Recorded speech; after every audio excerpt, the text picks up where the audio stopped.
So can I talk right here and be heard? Okay. Thank you all so much for being here. This is a tremendous crowd, and I thank you for being here at what is probably a pretty busy time in the semester. And thank you too to ACS for the invitation and the Augustinian Institute for bringing me here. Villanova has many of my favorite people in the world, and I just love being back here, so it's great. All right, so first let's just pull back the curtain on some things. When you give an academic talk, one of the perks of giving an academic talk is that you get taken out for dinner. And this can happen in one of two ways. Sometimes they make you talk first and take you for dinner afterwards. That is real bad because you're very hungry while you're giving your talk and a little bit lightheaded. But then the worst part about that setup is that you go out for dinner afterwards and your colleagues just like grill you on all of the things that you've said. So it's very stressful. So you're like, don't say the wrong thing because it's going to be a whole thing afterwards. The other way, the better way, is when you get taken out for dinner first, and then you can say whatever kind of crazy things you want to and just escape to your hotel room at the end of the night. And that is precisely what's going to happen tonight. I have already been to dinner at the refectory, and so I can be completely honest with you and then hide. So here's where I'm going to be completely honest with you. The Confessions, Augustine's Confessions, which you all are reading, is a big, tough book. I only read it the first time because someone made me, and maybe some of you are also reading it because someone made you. Maybe some of you are really excited to dive into this classic of Western literature, and others of you are just like, they're making me. Again, being very honest here because dinner's over, the first time I read this book when I was 17, I didn't really like it at all. I was very surprised when people said Augustine was a great rhetorician because I thought the book was kind of boring. I found it pretty slow going. Based on the title, I was expecting that we would get a lot of juicy details about Augustine's life, like all the bad things that he had done. But Augustine managed to make even sin boring. There were just pages and pages of prayers, and I was not sad to put the book back on my shelf. Okay, I was not invited. Are you okay with this? I was not invited to tell you about my disappointment with this book. I had to read it. I was forced to read it 2 more times as an undergraduate. So you're only reading it once, so you're getting off kind of easy. And my opinion of it began to change, so much so that I am now an Augustine scholar, and I spend a lot of my time writing and thinking about the Confessions. I've read this book well over a dozen times by now, and every time it strikes me a little bit differently. I've now come to think that the Confessions is a deeply human book, one that speaks to our deepest and most real concerns, including our desire, this very human desire to love and be loved. And that's what I want to talk to you about tonight. So sometimes when I'm teaching, I will ask my students to complete the sentence, this is a book about X. Like, this is a book about parents, or this is a book about forgiveness, or whatever. So how would you all, I'll let you think for a minute, and then I'll call on you if you raise your hand. How would you all complete that sentence for the Confessions? What is the Confessions about? This is a book about just like some big themes. How would you complete that sentence?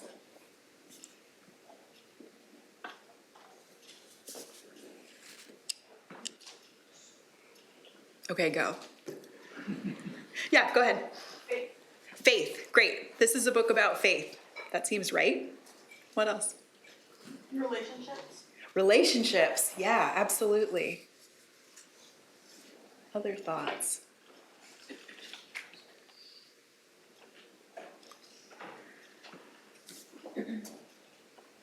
I'll let a professor answer if they want to. They're so bold. Yeah. I said love.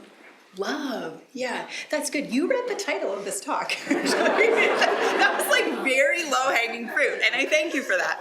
That's great. Yeah, we might also say, I mean, maybe just starting off, this is a book about confession. Seems like it. That's the title, The Confessions. It is a book about confessions and confession, and not in the way that I first thought. The word confession comes from the Latin confiteor, The fateor part means I speak, and the con or cum part means with. And so confession literally means speaking with. That is, there has to be more than one speaker. And there is. In this book, Augustine and God are speaking together. They're having a kind of conversation. Augustine speaks through his writing, and God speaks through the words of Scripture that appear. And as they speak, as I found out, they're talking not just about sin. Instead, Augustine makes three kinds of confession in this book. There are confessions of sin, yes, but there are also confessions of faith and confessions of praise. And when I learned that, I myself started to get a better sense of what Augustine was doing. He wasn't just being coy with all the juicy details, but he was trying to speak with God. Okay, but let's talk about love. This is a book about love. That's where I'm going to spend most of my time. The Confessions is an examination of Augustine's heart and the ways that it moves him. Augustine is a passionate man. He famously writes, "My weight is my love, and wherever I'm carried, it is this weight that carries me." He prays that he might learn to love more passionately, writing, "How much more love I need for my life to set its course straight into your arms." The Confessions is all about God's love for Augustine and about Augustine's love for God. And it's about Augustine's love for people in his life, people like his parents, his son, his longtime partner, his friends. This book is a travelogue of Augustine's heart. It shows us where his heart has taken him. Yet love remains something of a mystery for Augustine. Though he believes his heart is made for love, he's keenly aware of his many failures of love. He confesses being in love with loving, clinging to perishable beauties, and being late in his love of God. Anyone who's made it through high school knows love is hard. Anyone who's had parents or friends knows love is hard. It's perplexing and bewildering even when we're trying really hard to do it well. Augustine writes, "I cannot gauge my love, nor know how far it fails. The movements of the heart are strange and opaque." Why do we even love those that we do? Why do we fail those we love? How we love speaks to the very heart of who we are, and it is just not easy to do well. So tonight, I want to spend our time together looking at a couple of passages, both about love. The first is Augustine's Book 4 discussion of love and grief for an unnamed friend. I think some of you just read that on Tuesday, so that's perfect. And I'll give you enough. If you haven't read it, that's fine too. The second is Augustine's Book 9 remembrance of his teenage son, Adeodatus. So in class, you'll probably end up spending a fair bit of time on Book 4. You probably won't spend much time at all on the mention of Adeodatus in Book 9, because in Book 9, you're going to spend all your time talking about Monica. It kind of gets overshadowed there in terms of quantity. These two moments form an instructive pairing and suggest some important insights about love. Okay, so first, the unnamed friend. So Augustine has been away studying in the big city of Carthage. He's recently become a hearer in the fashionable sect of Manichaeism, and he's really eager. He's kind of coming back to his small town, eager to share his urban sophistication with a friend. It's kind of like study abroad. If you know someone who's gone away on study abroad, like maybe they go to France, and then when they come back, they're just like, have all kinds of opinions about coffee, and they order croissant, and you're like, okay. And just, very hip and sophisticated and sort of annoying, but also you still hang out with them because they have very cool slouchy French sweaters and they have really great travel tips about obscure European towns. So you're like, put up with it, but are also a little bit annoyed by it. This is kind of how I imagine what Augustine was like when he comes back from the big city of Carthage with his new religion.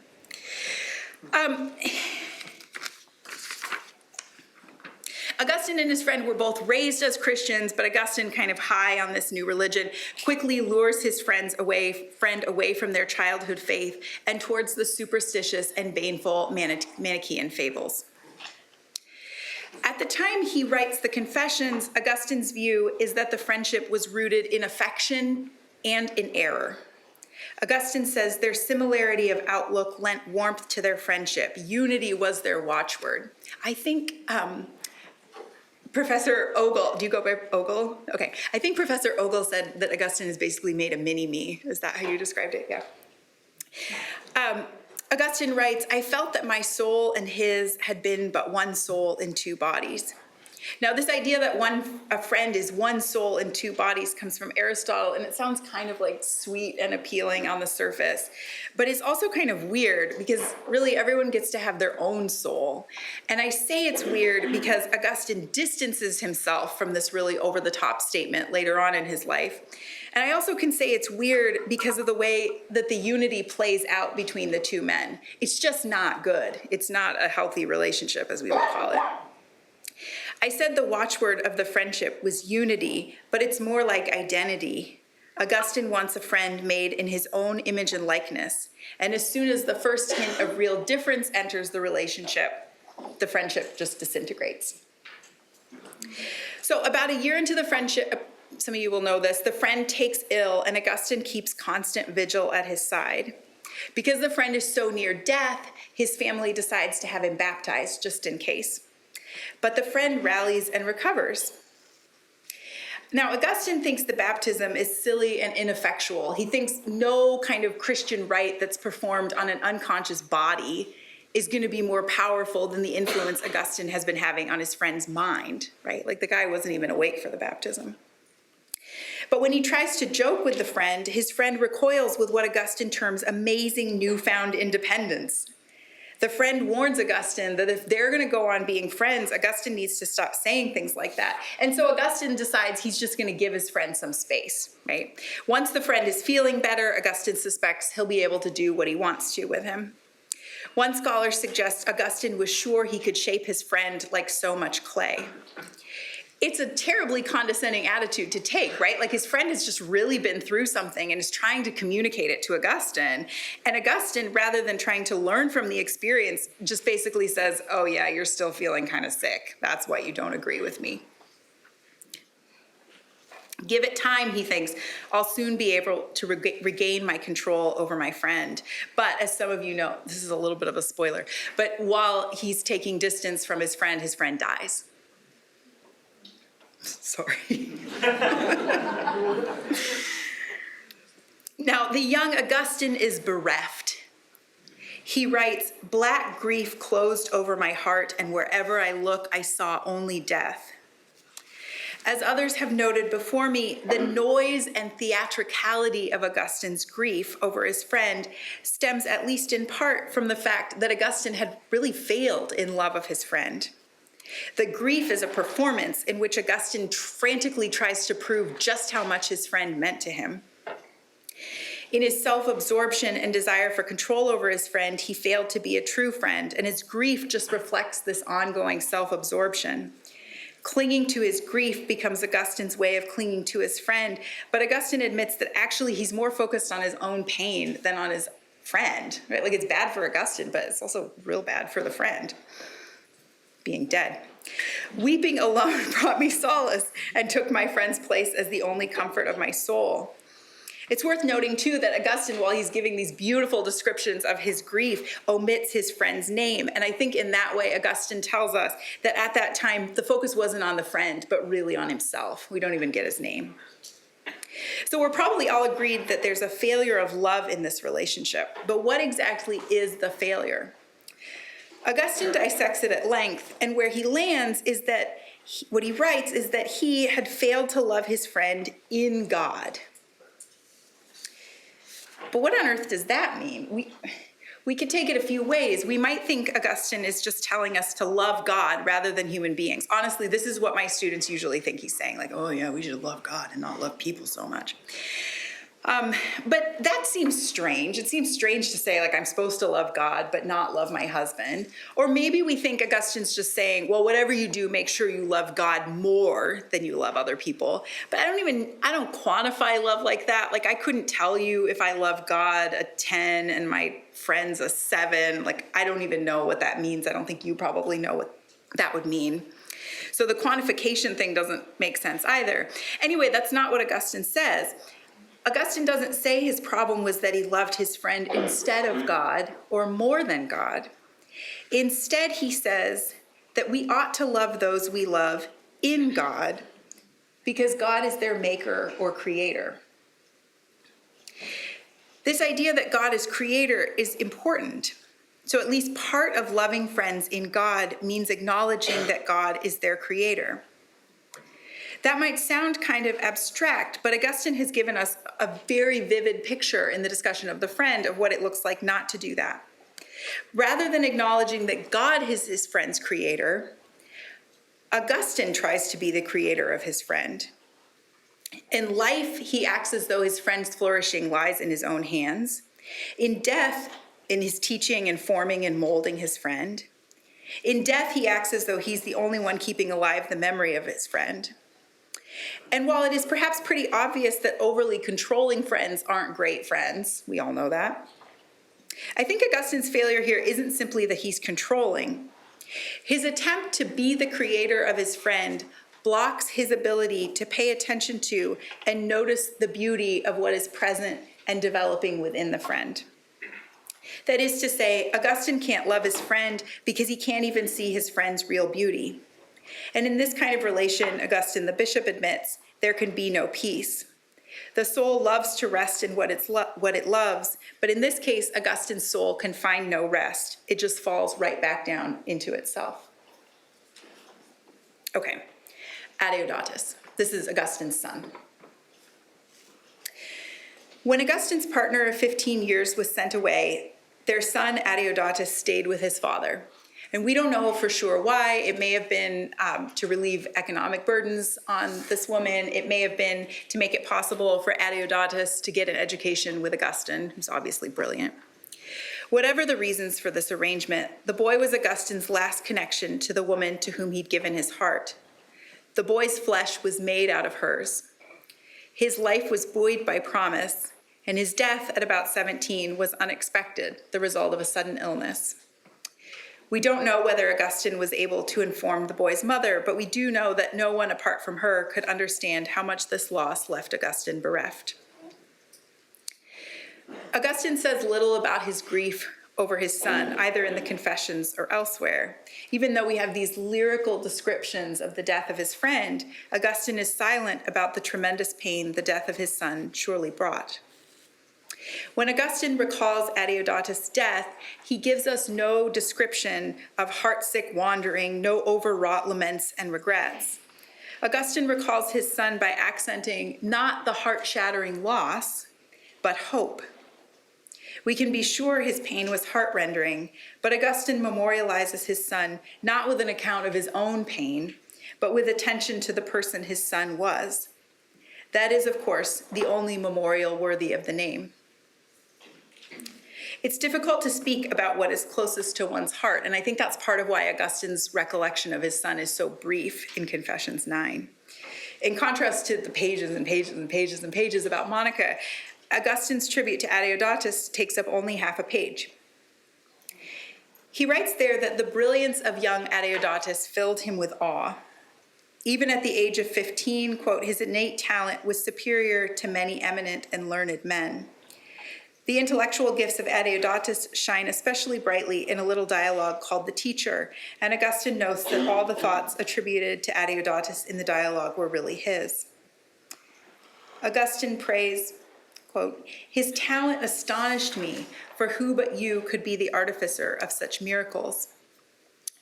His remembrance is a cause for wonder and gratitude in Augustine, who praises God for the gifts of his son. Augustine's son is beautiful, very fair, a wonder, yet his father, brilliant in his own right, takes no credit for the miracle that the boy is.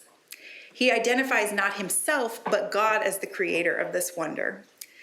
I confess your gifts to you, O Lord my God, creator of all things and very powerful in reforming our deformities, for I had no part in that boy except my fault. Now, when he says fault here, he's presumably referring to his unmarried sexual intimacy with his partner of more than a decade, but that was not the only way that Augustine fell short as a father. Augustine claims that the boy was born from him in the flesh, from his father's sin. Adeodatus suffered for Augustine's sin, growing up motherless in a family torn apart by Augustine and Monica's ambition. Remember, this is another little spoiler, but Augustine and Monica decide that the woman that Augustine has been faithful to for a very long time should be sent away because she's just not suitable, and it's going to get in the way of his career climbing. And that's what his son has to live with, that decision of his father and grandmother. Yet whatever imperfections may have existed in the father's love, the primary note in Augustine's recollection is not self-criticism nor guilt, but gratitude. Augustine prays twice in the passage, "Your gifts I confess to you." Augustine tells us he remembers his son without anxiety. He explains it was God alone who inspired him and the boy's mother to feed the boy on the truth of the Lord. Years later, Adeodatus joins his father and Alypius in baptism in Milan. And it's because of this participation in the life of grace that Augustine has no fear for the boy. Augustine's remembrance of Adeodatus reveals above all that the son does not belong to his father alone. Augustine, imperfect father as he is not his son's sole source and creator. The boy's life is held in love by his mother, by the church into which he has been baptized, and most of all by God. And I think this assurance, this kind of confidence, gives a kind of release to Augustine, a blessed release to him. A note of forgiveness sounds here. Augustine has some fault, all parents do, and yet the boy is full of grace. Okay, so we have these two very different instances of love in Augustine. What makes the difference? And I should say, the difference isn't that it's like easier to love children than love friends. It's actually very hard to love children well. And if I were talking longer, I might talk about how Monica, in many ways, you can see in her this kind of desire to make her son, right? It can be a good desire in some ways, but there's much that's kind of controlling and manipulative in how she tries to shape his life and his choices. Okay, well, we'll talk about the difference between these two in a minute, but I want to add, somewhat recklessly, to my list of things this book is about. I'm going to say this book is about creation. And that's not because I'm done with love. I think we've covered that and we can move on.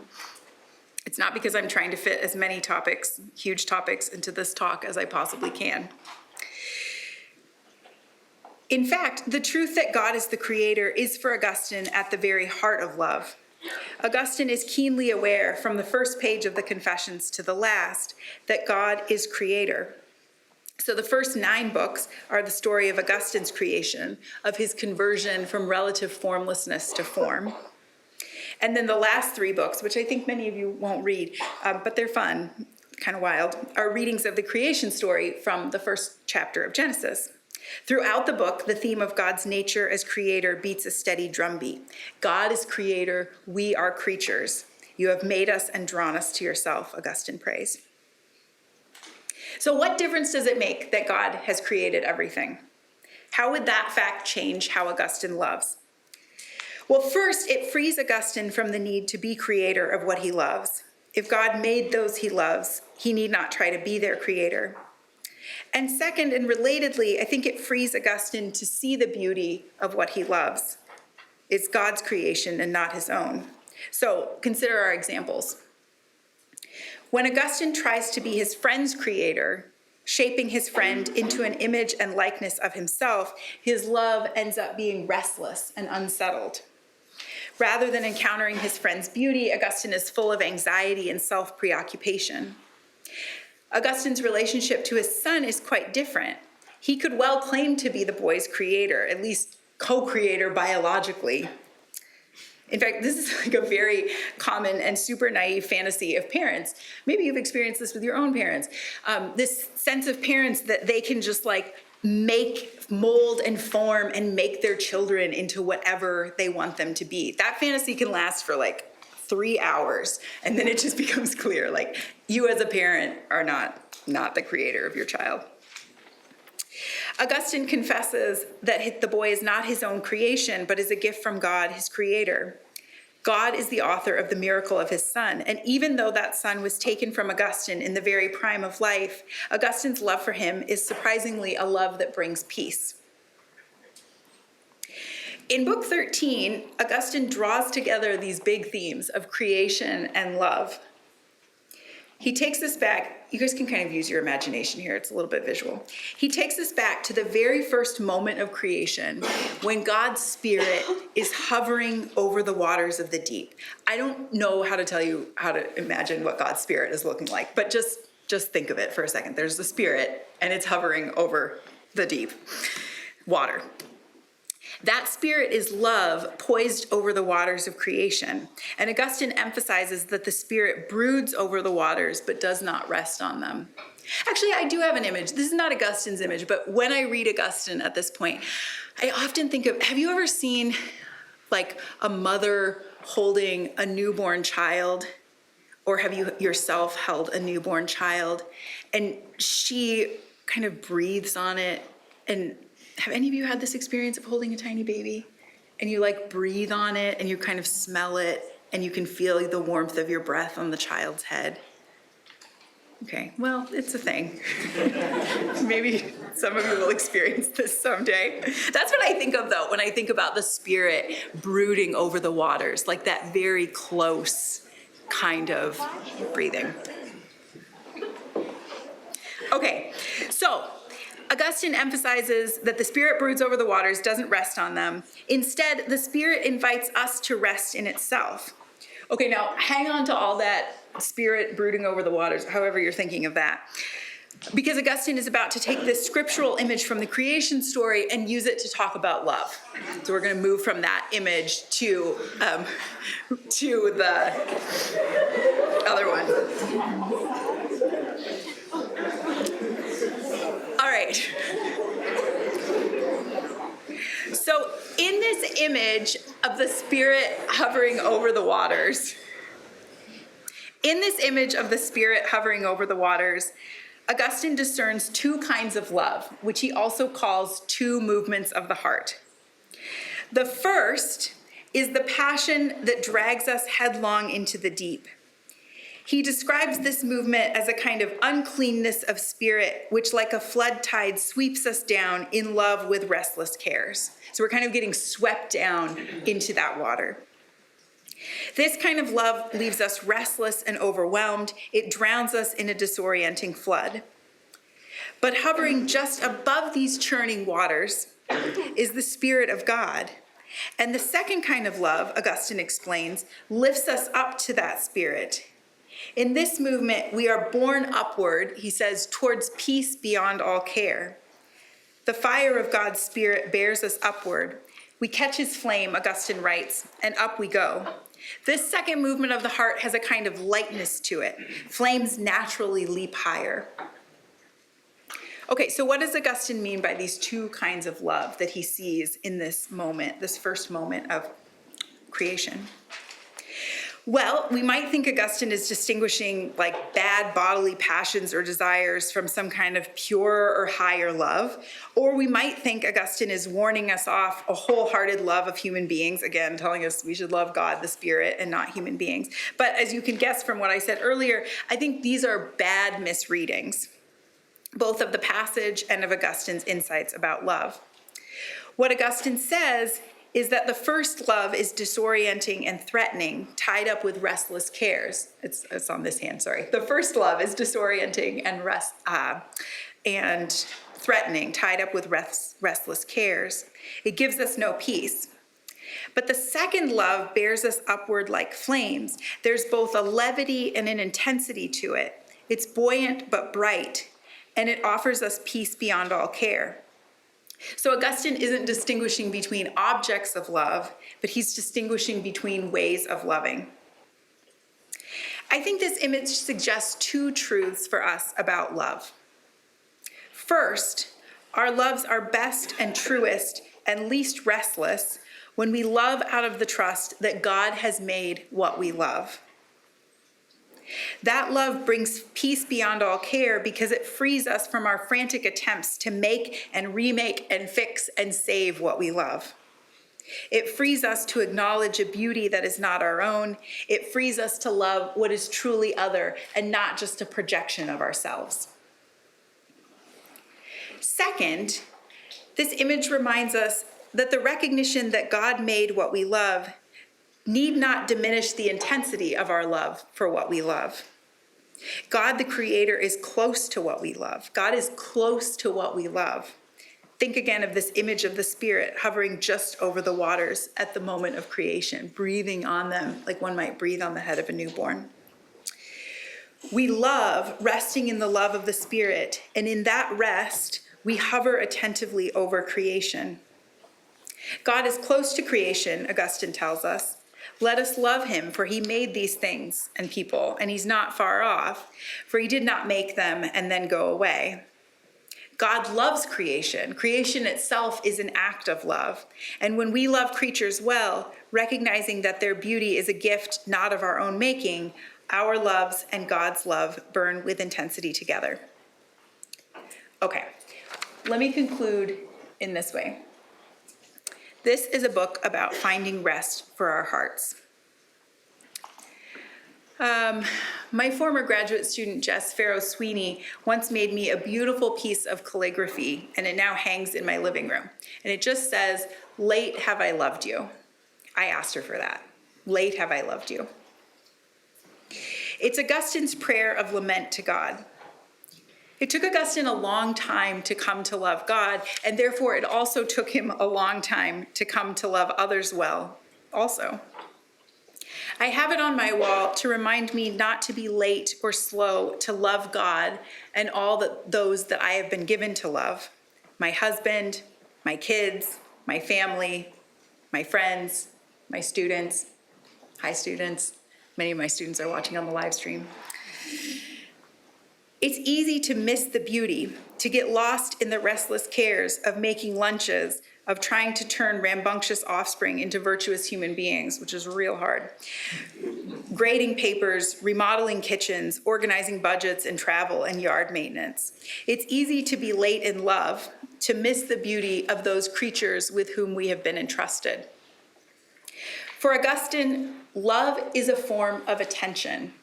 I'll say that again. For Augustine, love is a form of attention. Like the attention the Spirit gives to the waters over which it hovers. It is the opposite of restlessness. Love, is an attention that absorbs us in the beauty of what we see. Augustine invites us to give as much attention to what we love as God the Creator does.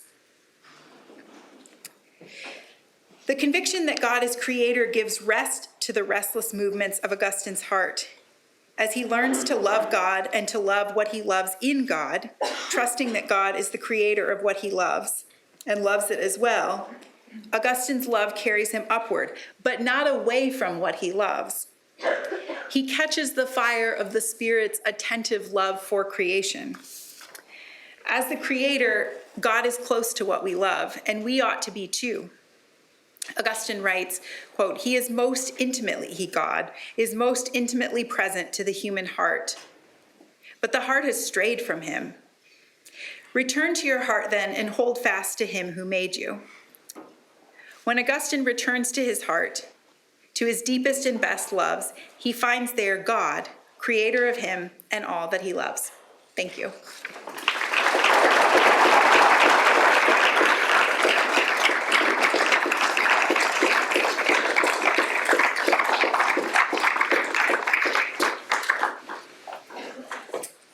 Now it's your turn.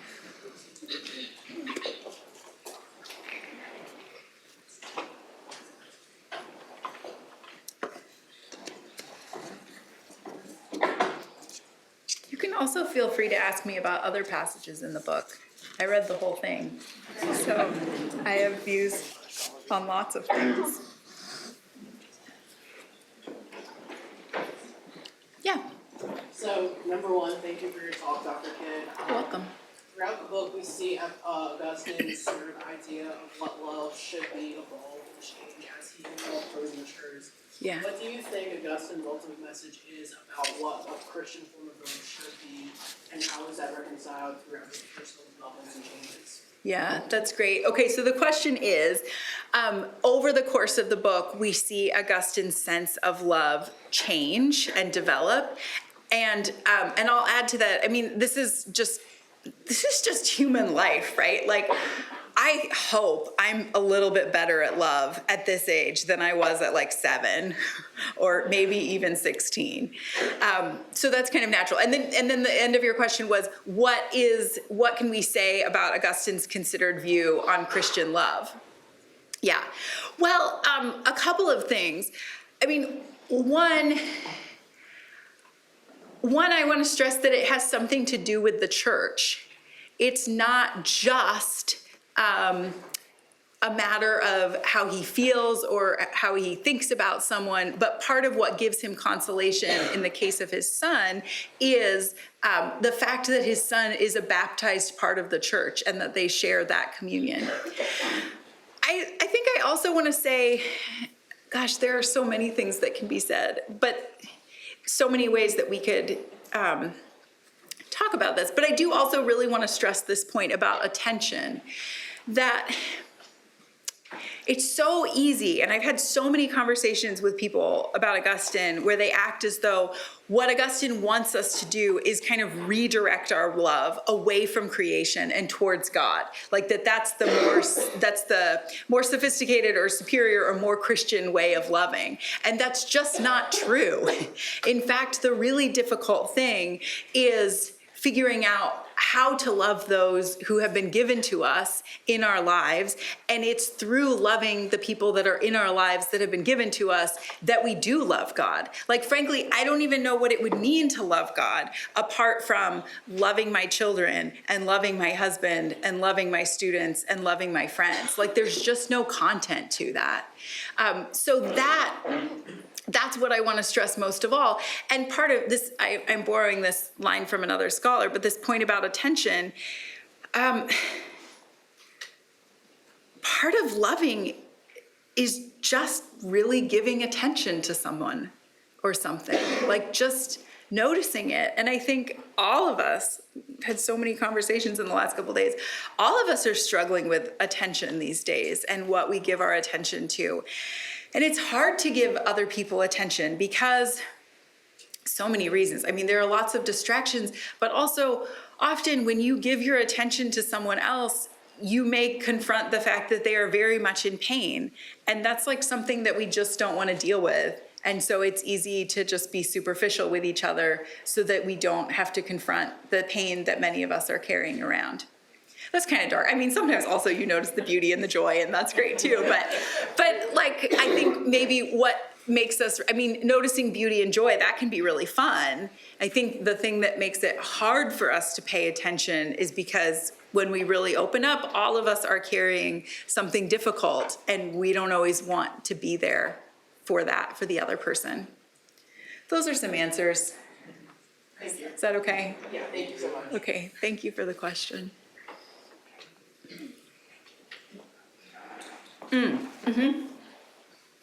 So you said that Augustine was a pretty passionate man, and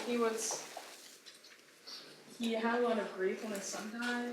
Yeah. How do you think that, like, how would grief and with losing someone make us better at loving? Like, if there's an absence of something, how would losing something make us then better at loving someone else in the future, even loving the person that we lost?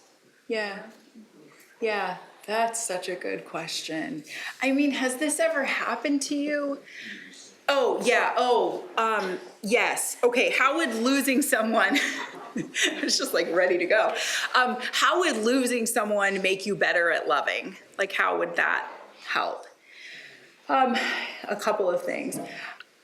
Has this ever happened to you that you lose someone And then when you think about that relationship, like maybe they die or maybe they just like move away or you're not friends with them anymore. And as you think about that relationship, you start to notice that maybe you didn't really have what you thought you had with that person, right? Like I think often when we lose someone, that can be an opportunity to examine the relationship. So you'll see this really clearly when his mom dies. His feelings are all complicated because on the one hand, she was kind of a difficult presence in his life. On the other hand, she was a wonderful presence in his life and helped draw him towards the faith and was very faithful in prayer for him.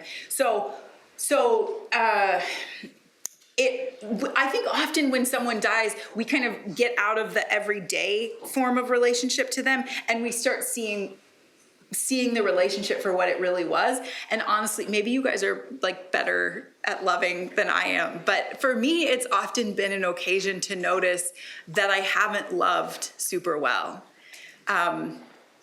Sometimes it's been an occasion for me to notice that my loving was kind of grasping or not even always manipulative, but kind of self-interested. So, but this only works if there's some kind of reflection and introspection about the relationship. What happens in book 4, when Augustine's friend dies in book 4, it doesn't immediately make him a better friend or a better at loving others. He just moves on to a new set of friends and he says, basically, I tried to do the same thing with the new set of friends, right? I wasn't really loving them particularly well. So I guess what I want to say is it can be an occasion to love someone better, but not necessarily if I don't bring some reflection to that relationship. Yeah, it's a great question.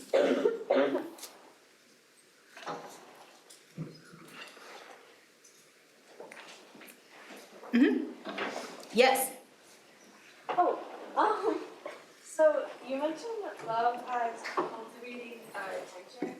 Yeah. I'm just wondering how this pairs with like his son, particularly with like his partner of many years, because like he forces her to go away. So like in giving attention to his son, who's like the last tie to his partner, could that also be considered like still loving her?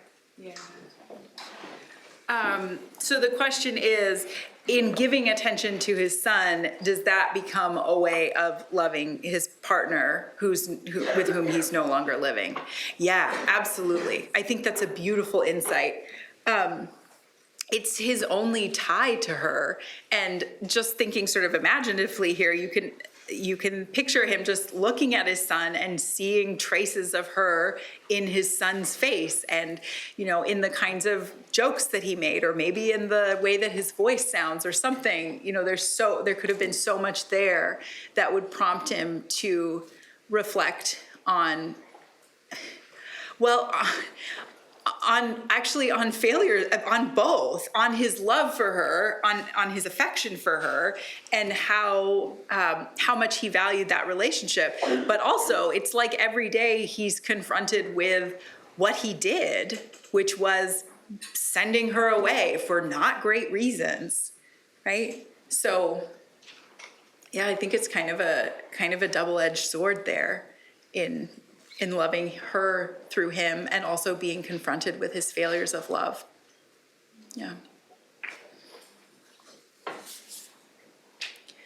Okay, yes? You mentioned that Augustine attempted to shape Augustine's lives, primarily as friends, and I was wondering what discussion with God or passage from the Bible particularly changed that cycle, that negative cycle of harming his friends in that way? Like what eventually broke him out of that mindset, I suppose? Yeah. Okay, so I was saying Augustine spends a lot of time, or spends at least some time, being sort of manipulative and trying to shape his friends, but he's not always like that, obviously. Later on in the book, he's not like that. Ooh.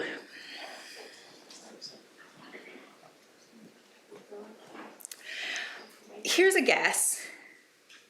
And then you tell me what you think, or someone else, if you have a better answer, you can raise your hand and I'll consider it. One answer is it's just like more time with friends. I mean, obviously there's like something going on with God, but also just probably should say something about that. But also just like spending more time with his friends. His friends, okay, let me set it up like this. So, I told you when his friend gets baptized and his friend tries to come to him and say, this was a really big deal. And Augustine's like, no. But then in book 8, you get more people telling Augustine that they have had a different experience than Augustine is having, right? That they encountered God, encountered the message of the gospel, and decided to give up their careers, or they encountered the gospel and they decided to become celibate, and for whatever reason, and I want to say part of it is because Augustine develops and becomes a really good friend, just in this very simple sense that he actually starts to listen to people when they tell him that they're having a different experience than he's having. It's hard to do, right? To like listen to people when you think they're wrong. But he starts listening to them and they start describing a different experience, and something about that catches his attention. There's also obviously the workings of grace, blah, blah, blah. God is speaking to him. But God, sorry. But God, that's the whole thing. I already had the dinner, so I'm gonna like run. You guys can provide cover for me, and I will escape from Dr. Camacho. I think it's the priest that you should. Oh, the priest. Okay, Father Allen. Grace, it's very important. But what I want to say is like God is speaking through those friends.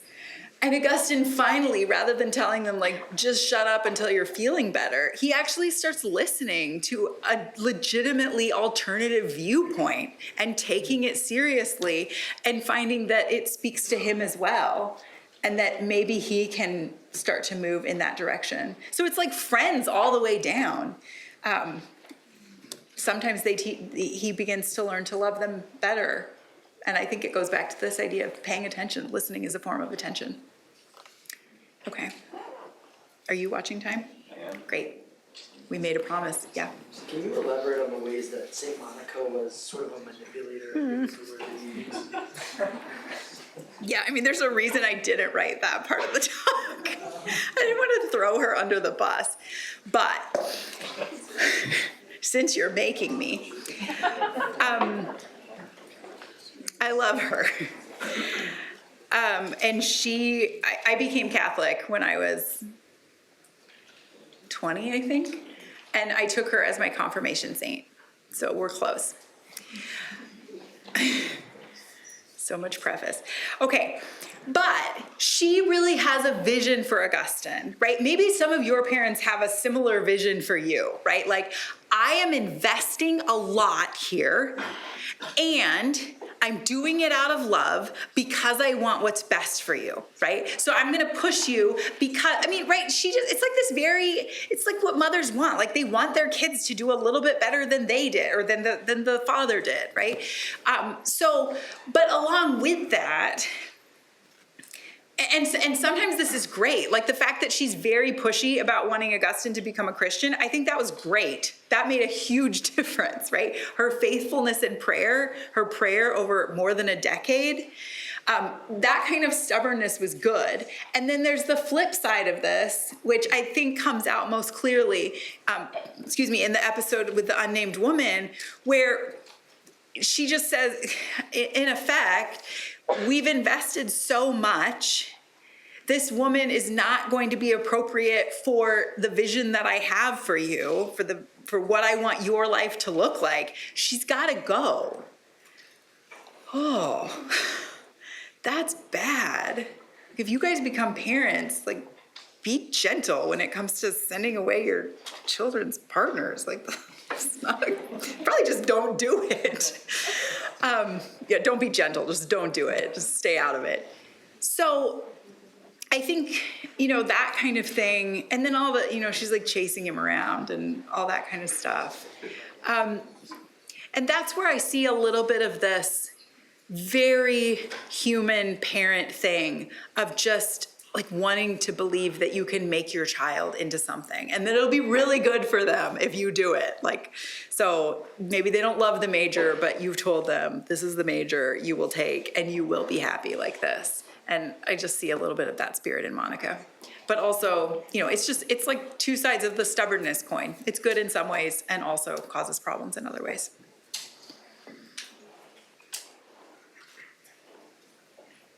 Yeah.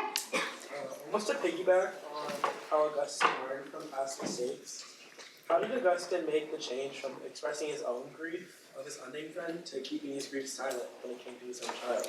Oh, thank you, bless you, I love this. Okay.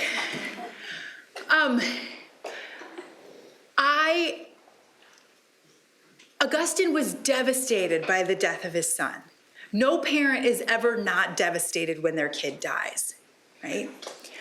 But it's so strange that in the Confessions in book 4, it's like page after page of like, I was so upset and my soul couldn't rest and it was tattered and they're beautiful passages. I'm carrying it around, blah, blah, blah, blah, blah. And then with the son, we don't get any discussion of the grief, right? I mean, it's just, okay, why? So in the first case, not because there wasn't grief in both cases, right? But in one case, the grief wasn't even really about the friend. I mean, maybe it was partly about the friend, but it was also really about what Augustine had lost, right?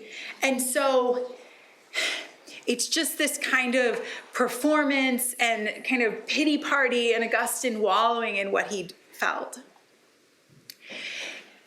I don't doubt that Augustine cried and, you know, really lost it over his son. And yet, Augustine doesn't want the story about him, Augustine doesn't want the story about Adeodatus to be the story about Augustine's grief, right? He doesn't want to say, let me tell you about my son Adeodatus. I was so sad when he died.